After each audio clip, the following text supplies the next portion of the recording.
সম্মানিত হাজিরিন, আমরা গত জুমায় পবিত্র কুরআনুল কারীম সম্পর্কে আলোচনা করেছিলাম। আল্লাহ রাব্বুল আলামিন সূরা আহজাবের ৭২ নং আয়াতের মধ্যে আল্লাহ পাক বলেছেন, মানুষ নিজেদের উপর জুলুম করেছে, এরা নিজেদের উপর জুলুম করেছে, সে তো অতিশয় জালিম। এই ধরনের একটা শব্দের কথা গত জুমায় আমরা বলেছিলাম। আল্লাহ পাক এই কথা কেন বললেন সেই বিষয়ের উপর আমরা কিছুটা কথা বলেছিলাম। কারণ কুরআনুল কারীমের সাথে যারা সম্পর্ক রাখে, আল্লাহ পাক এদেরকে ধন্য করে দেন। এদের সম্মান বলেন, ইজ্জত বলেন, রিজিক বলেন, হায়াত বলেন, সুস্থতা বলেন, সমস্ত কিছুর মধ্যে আল্লাহ পাক বরকত দান করেন যারা কুরআনুল কারীমের সাথে সম্পর্ক রাখেন। তো বলতে চাইছিলাম, গত জুমায় এই পর্যন্ত বলেছিলাম, দুনিয়াতে এমন কোনো কিতাব নাই যে কিতাবে ভুল নাই এ কথা বলা যাবে, এমন কোনো কিতাব নাই। এই শুধুমাত্র কুরআনুল কারীম ছাড়া। কুরআনুল কারীমের মধ্যে ভুল আছে এটা বলা তো দূরের কথা, সন্দেহ করা যাবে না যে কিতাব, ওটার নাম হলো কুরআনুল কারীম অথবা কোরআন মাজিদ। যেটার মধ্যে ভুল আছে তো দূরের কথা, সন্দেহ করা যাবে না, কেউ সন্দেহ করতে পারবে না। এটার নাম হলো কোরআনুল কারীম।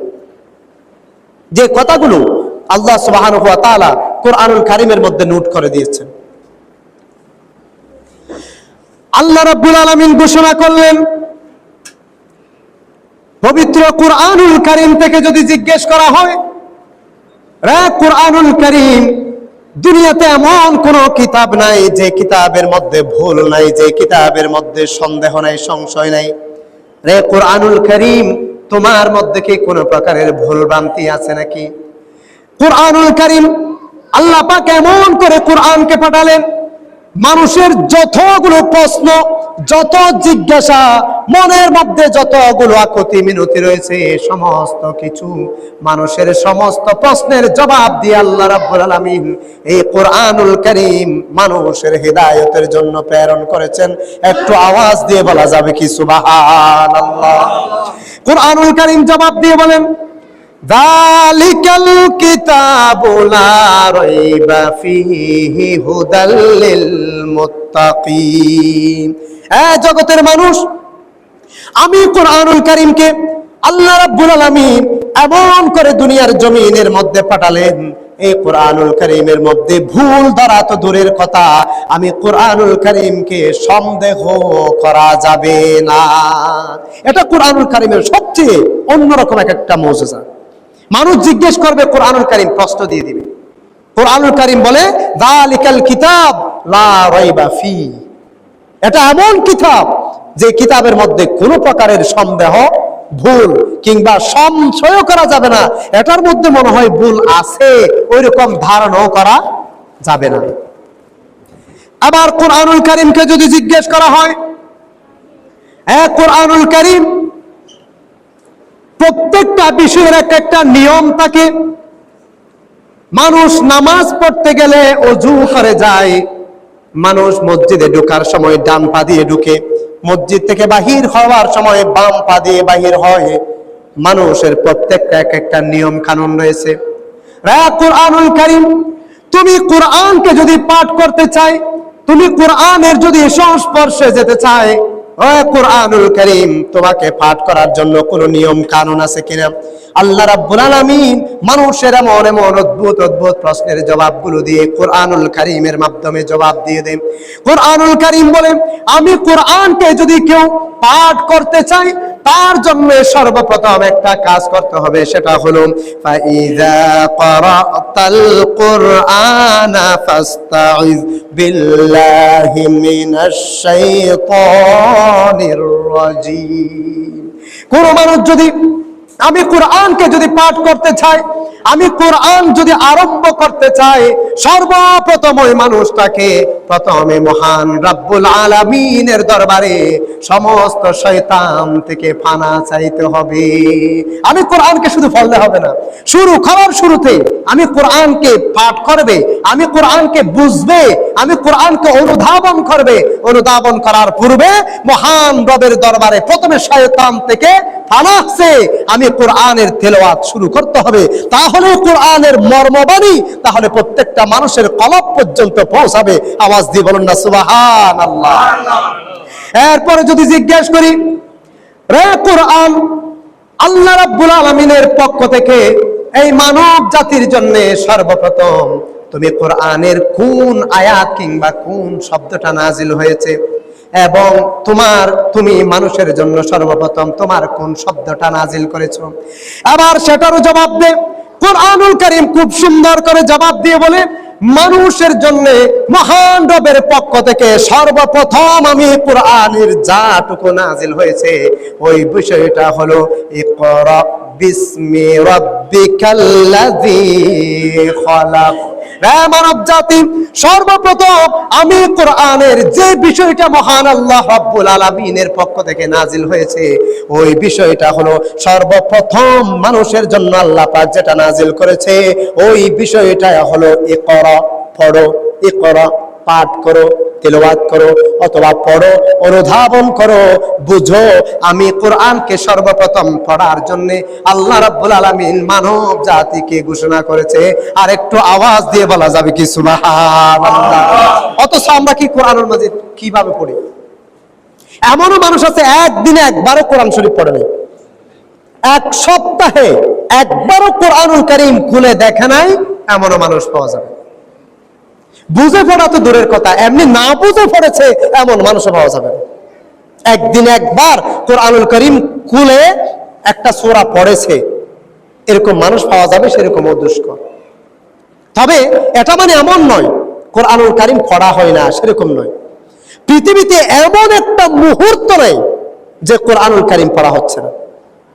আপনি দেখেন হিফজখানা যেগুলো আছে, আপনি খবর নিয়ে দেখেন, দিন রাত কোরআনুল কারীম পড়তেছে। আল্লাহকে ডাকে না এমন একটা মুহূর্ত এই দুনিয়ার জমিন আছে নাকি? আমাদের এখানে এখন দুপুর, জোহরের সময়, আরেকটা জায়গায় আসরের সময়, আরেকটা জায়গায় মাগরিবের সময়, আরেকটা জায়গায় যখন রাত 3টা তখন আরেকটা জায়গায় ফজর। তার মানে মহান রবের ডাক হয় না এই দুনিয়াতে এমন একটা মুহূর্ত নেই। আপনি একটু চিন্তা করলে বুঝতে পারবেন এই বিষয়টা। অর্থাৎ এই কোরআনুল কারীম পড়া হয় না এমন কোনো মুহূর্ত নেই। তা আমাদের মতো কয়েকজন না পড়লেও কি হবে? বরঞ্চ পড়লে ধন্য হতাম। যদি বুঝতাম, যদি পড়তাম, তাহলে আমাদের জীবনটা পরিবর্তন হতো, আমরা নিজেরা ধন্য হতাম। কিন্তু আমরা পড়ি না, এই জন্য আমরা পিছিয়ে আছি। যারা পড়ে, যারা অনুধাবন করে, যারা মানে, তারা অবশ্যই সামনের দিকে এগিয়ে আছে। দুনিয়া আখিরাত উভয় জাহানের জন্য তাদের জন্য কল্যাণকর হয়ে যায়। এবার যদি জিজ্ঞেস করি, রে কোরআনুল কারীম, সব কিছুর একটা নির্দিষ্ট জায়গা রয়েছে, সমস্ত বিষয়ের একটা নির্দিষ্ট ঘর বাড়ি পাওয়া যায়, নির্দিষ্ট একটা জায়গা পাওয়া যায়। এ কোরআনুল কারীম, তোমার জন্য নির্দিষ্ট কোনো জায়গা আছে নাকি? তোমার কোনো নির্দিষ্ট ঘর বাড়ি আছে নাকি? পবিত্র কালামুল্লাহ শরীফ তারও জবাব দিয়ে বলে, বাল হুয়া কুরআনুম মাজিদুন ফি লাউহিম মাহফুজ। জগতের বন্ধু, প্রত্যেকটা জিনিসের যেমন একটা নির্দিষ্ট ঠিকানা রয়েছে, আমি কোরআনুল কারীমেরও একটা নির্দিষ্ট ঠিকানা রয়েছে। আমি কোরআনুল কারীমের নির্দিষ্ট ঠিকানা হলো মহান আল্লাহ রাব্বুল আলামিনের লাউহে মাহফুজে আমার নির্দিষ্ট ঠিকানা। বলুন না সুবহান। আর মহব্বতে বলুন না সুবহানাল্লাহ। তাহলে প্রত্যেকটা জিনিসের একটা নির্দিষ্ট ঠিকানা থাকে। এবার যদি আরেকটু যদি জিজ্ঞেস করি, ও কোরআনুল কারীম, তোমার বাড়ি, তোমার ঠিকানা, তোমার ঘর এমন একটি জায়গার মধ্যে তোমার ঘর যেখানের মধ্যে কোনো মারামারি নেই, যেখানের মধ্যে কোনো সন্ত্রাসী নেই, যেখানের মধ্যে কোনো রাহাজানি নেই, যেখানের মধ্যে চিন্তাই নেই, ডাকাতি নেই, যেখানের মধ্যে বোমা বর্ষণের সম্ভাবনা নেই, যেখানের মধ্যে কোনো ধরনের উশৃঙ্খলতা নাই, এমন সুন্দর একটা নিরিবিলি পরিবেশ, ওই জায়গা থেকে কোরআনুল কারীম তুমি এমন একটা জায়গার মধ্যে এসেছো যেখানে রাহাজানি, সন্ত্রাসী, মারামারি, চুগলখড়ি, মানুষ মানুষকে হত্যা করে, ভাই ভাইয়ের সাথে সম্পর্ক ছিন্ন করে, মা বাবার সাথে ছেলে মেয়ের সাথে সম্পর্ক ছিন্ন করে, আত্মীয়তার সাথে আত্মীয়তার সম্পর্ক ছিন্ন করে, মুসলমান মুসলমানের সাথে দুশ্মনী করে, মুসলমান কাফেরদের সাথে বন্ধুত্ব তৈরি করে, এমন একটা নিকৃষ্ট জায়গার মধ্যে তুমি কেন এসেছো? এবার যদি এমন প্রশ্ন যদি কোরআনুল কারীমকে যদি করা হয়, কোরআনুল কারীম তার একটা খুব সুন্দর করে জবাব দিয়ে বলে, লিতুখরিজান নাসা মিনাজ যুলুমাতি ইলান নূর। আমি কোরআনুল কারীম যেখানে ছিলাম ওই জায়গার মধ্যে কোনো মারামারি ছিল না, কোনো সন্ত্রাসী নাই, কোনো রাহাজানি নাই, শয়তানের ওয়াসওয়াসা পড়ার কোনো সুযোগ নেই, মানুষের মধ্যে মানুষের সন্ত্রাসী নাই, রক্তপাত ঘটে না, টেন্ডারবাজি হয় না, চুগলখড়ি হয় না, মারামারি হয় না, এমন একটা সুন্দর জায়গার মধ্যে আমি কোরআনুল কারীম ছিলাম। সেইখান থেকে এই দুনিয়ার জমিনের মধ্যে আসার একমাত্র কাজই হলো লিতুখরিজান নাসা মিনাজ যুলুমাতি ইলান নূর। অন্ধকারে, মারামারির মধ্যে, কাটাকাটির মধ্যে, সন্ত্রাসীর মধ্যে, বিভিন্ন ধরনের খারাপ কাজের মধ্যে লিপ্ত ওই অন্ধকারে নিমজ্জিত মানুষগুলোকে আমি কোরআনুল কারীম আমার নূর দিয়ে, আমার পাওয়ার দিয়ে অন্ধকার থেকে তুলে নূর তথা আল্লাহর জান্নাতের দিকে নেওয়ার জন্য আমি কোরআনুল কারীম লৌহে মাহফুজ থেকে এই দুনিয়ার জমিনের মধ্যে এসেছি। জোরে বলুন না সুবহানাল্লাহ। অথচ এই কোরআনুল কারীমের সাথে আমাদের সম্পর্ক নাই। তো তাহলে কেমনে আমরা অন্ধকার থেকে আলোর পথে আসবো? অন্ধকার থেকে যদি আলোর পথে আসতে হয় কোরআনুল কারীমের সাথে সম্পর্ক বাড়াতে হবে। অথচ এই কোরআনুল কারীম একেবারে কি লৌহে মাহফুজ থেকে নাজিল হয়েছে? একেবারে নাজিল হয়েছে প্রথম আসমান পর্যন্ত। ওখান থেকে এই কোরআনুল কারীম ধীরে ধীরে ধীরে মানুষের জন্য যখন যেই মুহূর্তে যেই জায়গায় যেটা প্রয়োজন আল্লাহ রাব্বুল আলামিন তখন সেই জায়গায় সেই মুহূর্তে সেই পরিবেশের উপর এই কোরআনুল কারীমকে আমার রাসূলের মাধ্যমে অথবা হযরত জিবরাইল আলাইহিস সালামের মাধ্যমে আমার রাসূলের কাছে দিয়ে এই মানব জাতিকে অন্ধকার থেকে বাঁচিয়ে আল্লাহ রাব্বুল আলামিনের নূর তথা জান্নাতে নেওয়ার জন্য কোরআনকে দুনিয়ার জমিনে পাঠিয়েছে। আরেকটা আওয়াজ দিয়ে বলুন না সুবহানাল্লাহ। অথচ আমরা সেই কোরআনুল কারীম থেকে দূরে সরে এসেছি, আমরা এখন নিজেরাই অন্ধকারে নিমজ্জিত হয়ে যাচ্ছি। দেখবেন মুসলমানের সাথে মুসলমানের এখন বন্ধুত্ব নেই, মুসলমানের বন্ধুত্ব কাফেরের সাথে, মুসলমানের বন্ধুত্ব ইহুদি নাসারার সাথে। হ্যাঁ, তাদের সাথে আমরা সুন্দর ব্যবহার করব, ততটুকু যতটুকু আমার ভাইয়ের গায়ে আঘাত না লাগে। আজকে পুরা বিশ্বের যেদিকে তাকান না কেন আপনি দেখবেন মুসলমান মুসলমানের বিরুদ্ধে, মুসলমানেরা কাফেরদেরকে সুযোগ করে দেয় আরেকজন মানুষকে মারার জন্য।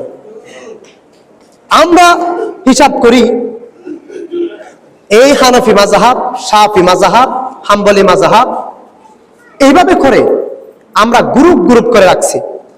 কেউ হাত বুকে বাঁধবে, কেউ নাভিতে বাঁধবে, কেউ হাত ছেড়ে দিবে। আমরা আছি এগুলো নিয়ে ঝগড়া করতে। আর কাফেররা তাকিয়ে আছে, এরা হাত উপরে বুকে বাঁধবে নাকি নাভির উপর বাঁধবে নাকি ছেড়ে দিবে, এগুলো নিয়ে আমরা হাত নিয়ে ঝগড়ার মধ্যে আছি। আর কাফেররা আছে আমাদের ওই হাতগুলো কেটে ফেলার চিন্তে। আমরা আছি কি নিয়ে? হাত কোথায় বাঁধবো সে চিন্তায়। কাফেররা আছে যে হাত শুদ্ধ নিয়ে ফেলবো কিভাবে ওদের। আপনারাও চিন্তা করে দেখতে পারেন। তা আপনারা কি করবেন? আপনাদের একটা কাজ হলো দোয়া করতে পারেন, কারণ মহান রব্বুল আলামিনের আরশ আজিমের দরজা তো খোলা, ওটা বন্ধ হওয়ার কিছু আলামত হবে, এখনো সে আলামত হয় নাই। তার মানে দোয়া করলে এখনো আল্লাহ রাব্বুল আলামিন আরশ আজিম থেকে রহমত নাজিল করবে। আল্লাহ পাক যেরকম আবাবিল ফেরেশতার মাধ্যমে, আবাবিল ফাকির মাধ্যমে আল্লাহ পাক যেরকম বদরের ময়দানে আল্লাহ পাক রহমত নাজিল করেছিল, সাহায্য প্রেরণ করেছিল, এখনো ঠিক আল্লাহ রাব্বুল আলামিন সাহায্য প্রেরণ করবে যদি আমরা আল্লাহর কাছে সেরকম চাইতে পারি।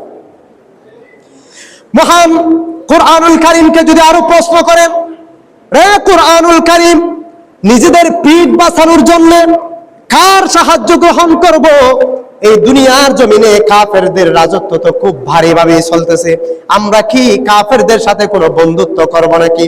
কোরআনুল কারীম সেটার জবাব দিয়ে দেয়, মানুষ বন্ধুত্ব করবে আল্লাহ রাব্বুল আলামিনের সাথে। মানুষ যদি আল্লাহ রাব্বুল আলামিনের সাথে বন্ধুত্ব করে, আল্লাহ রাব্বুল আলামিন মানুষের জন্য সাহায্য আরশ আজিম থেকে প্রেরণ করে দিবে।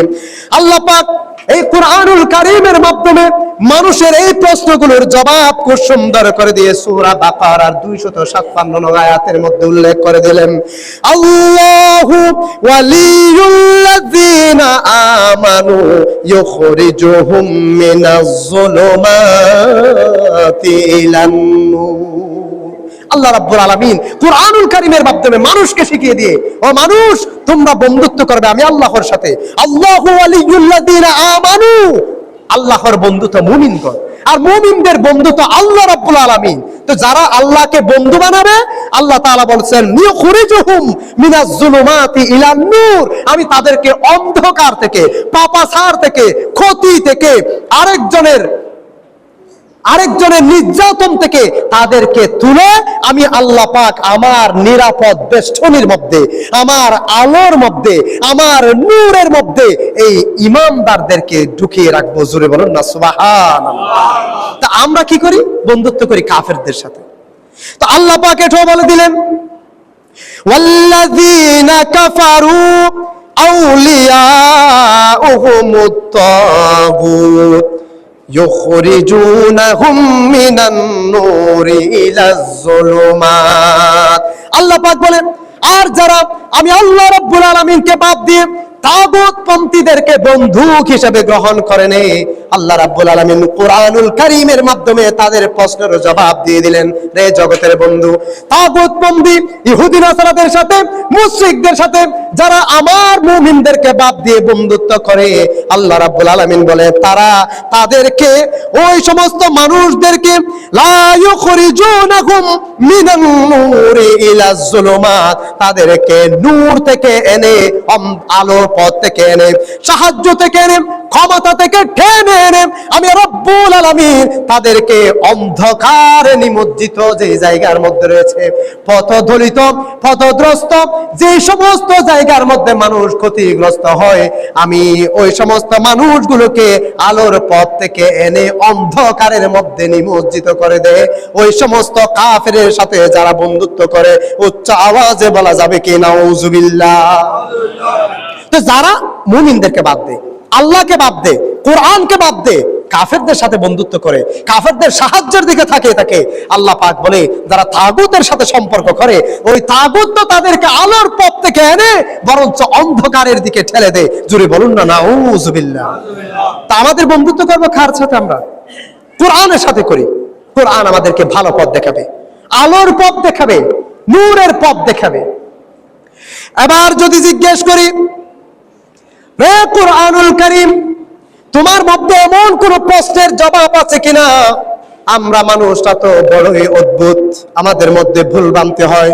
আমরা তো দুনিয়াবি ক্ষমতার লোভে, অথবা টাকা সম্পদের লোভে, অথবা শয়তানের ওয়াসওয়াসায় পড়ে আমরা কার সাথে বন্ধুত্ব করলে ও কুরআনুল কারীম ভালোর দিকে যেতে পারবো, এমন কোন প্রশ্নের জবাব আছে নাকি?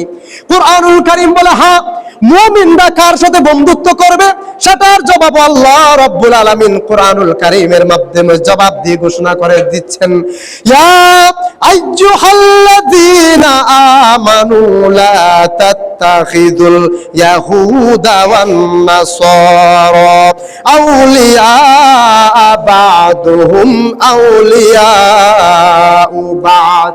আল্লাহ রাব্বুল আলামিন স্পষ্ট করে কুরআনুল কারীমের মাধ্যমে মানুষদেরকে জানিয়ে দিলেন, ইয়া আইয়ুহাল্লাযীনা আমানু, ও ঈমানদারগণ, তোমরা মুমিনদেরকে বাদ দিয়ে লা তাত্তাখিযুল ইয়াহুদা ওয়ান নাসারা, তোমরা মুমিনদেরকে বাদ দিয়ে ইহুদি অথবা নাসারাদের সাথে তোমরা সম্পর্ক করো না। এই জন্য করবে না, আউলিয়া বা'দুহুম আউলিয়াউ বা'দ, কারণ কাফেররা, মুশরিকরা, ইহুদি নাসারা তারা পরস্পর পরম থেকে পরম বন্ধু। উচ্চ আওয়াজে বলা যাবে কি নাউজুবিল্লাহ। তো আল্লাহ পাক আমাদেরকে জানিয়ে দিলেন, কাফেররা কাফেরদের বন্ধু, ইহুদি নাসারাদের বন্ধু, ও মুমিনগণ তারা তোমাদের বন্ধু হতে পারে না, কিন্তু তারপরে আমরা তাদেরকে বন্ধু হিসেবে গ্রহণ করলাম। তা এগুলো পাবো কোথায়? কুরআনুল কারীমকে নিয়ে যখন আমরা পড়াশোনা করব, কোরআনুল কারীম যখন আমরা জানার চেষ্টা করব, আরো কয়েকটি কথা জিজ্ঞেস করি, এ কোরআনুল কারীম যদি মুমিনদেরকে বাদ দিয়ে কাফেরদের সাথে আমরা বন্ধুত্ব করি, তার কোনো জবাব আল্লাহ পাক তোমার মাধ্যমে দিছে নাকি? কোরআনুল কারীম তারও খুব সুন্দর করে জবাব দিয়ে দিলেন, লা ইয়াত্তাখিযুল মুমিনিনাল কাফিরিনা আউলিয়া মিন দুনিল মুমিনিন। আল্লাহ রাব্বুল আলামিন কোরআনুল কারীমের মাধ্যমে মানুষের জন্য তার খুব সুন্দর একটা ঘোষণা করে দিলেন। কোরআনুল কারীমের মাধ্যমে মানুষকে জানিয়ে দিলেন, তোমরা যদি মুমিনদেরকে বাদ দিয়ে কাফেরদেরকে বন্ধু হিসেবে গ্রহণ করো, আল্লাহ রাব্বুল আলামিন তোমাদের কোনো দায়িত্ব গ্রহণ করবে না। মুমিনরা তখনই মার খায় যখন মুমিনদেরকে বাদ দিয়ে কাফেরের সাথে সম্পর্ক করে। নামাজীদের সাথে সম্পর্ক করে না, বেনামাজীদের সাথে সম্পর্ক বাড়ে। ভালো মানুষের সাথে ভালো মানুষের সোহবতে যায় না, খারাপ মানুষের সোহবতে যায়। তাহলে তো নিজের মধ্যে পরিবর্তন হয়ে যাবে। তা আমরা যদি ভালো মানুষের পক্ষে থাকি, আল্লাহ রাব্বুল আলামিন আমাদের জন্য আরশ আজিম থেকে সাহায্য প্রেরণ করবে, সেটা মহান রব্বুল আলামিন আমাদের জন্য ঘোষণা দিচ্ছেন কোরআনুল কারীমের মধ্যে। শুধু এগুলো নয়, কোরআনকে আপনি যদি সারা দিন রাত 24 ঘন্টা প্রশ্ন করেন, কোরআনুল কারীম আমাদের দিন রাত 24 ঘন্টার সমস্ত প্রশ্নগুলোর জবাব এই কোরআনুল কারীম আমাদেরকে দেওয়ার জন্য প্রস্তুত রয়েছে। জোরে বলুন না সুবহানাল্লাহ। সর্বশেষ যদি জিজ্ঞেস করি, মানুষের অর্থনৈতিক, রাজনৈতিক, সমাজনীতি, সাংবাদিকতা নীতি, পরিবার নীতি, ব্যক্তি নীতি, ব্যক্তি নীতি, সমাজনীতি ও কোরআনুল কারীম আমাদের সমস্ত প্রশ্নের জবাব কি তোমার কাছে আছে নাকি? কোরআনুল কারীম সেটারও খুব সুন্দর করে জবাব দিয়ে দিচ্ছেন, ও জগতের মানুষরে, তোমাদের বুদ্ধি হওয়ার পর থেকে মৃত্যু হওয়া পর্যন্ত যতগুলো তোমাদের কলবের মধ্যে প্রশ্ন জাগে, আমি কোরআনকে মুহাব্বতের সাথে তোমরা প্রশ্নগুলো করো, আমি কোরআনুল কারীম তোমাদের সমস্ত প্রশ্নগুলোর জবাব নিয়ে এই দুনিয়ার জমিনে বহমান রয়েছি। জোরে বলুন না সুবহানাল্লাহ। আল্লাহ পাক সেটার ঘোষণা দিলেন, মা ফাররাতনা ফিল কিতাবি মিন শাইইন। একদম স্পষ্ট কথা, মা ফাররাতনা ফিল কিতাবি মিন শাইইন। এই কোরআনুল কারীমের মধ্যে এমন কোন প্রশ্নের জবাব নাই, মানুষ প্রশ্ন করবে অথচ উত্তর পাবে না, আমি আল্লাহ পাক এমন কোরআনুল কারীম দুনিয়ার জমিনে প্রেরণ করে নাই। জোরে বলুন না সুবহানাল্লাহ। আমাদেরকে কোরআনের সাথে সম্পর্ক করতে হবে। সম্মানিত হাজিরিন, এই কোরআনের আরো কি কি মর্যাদা রয়েছে, ইনশাআল্লাহ আমরা আগামী জুমায় আরো কিছু কথা বলবো। এই কোরআন থেকে আরো কিছু প্রশ্ন করব।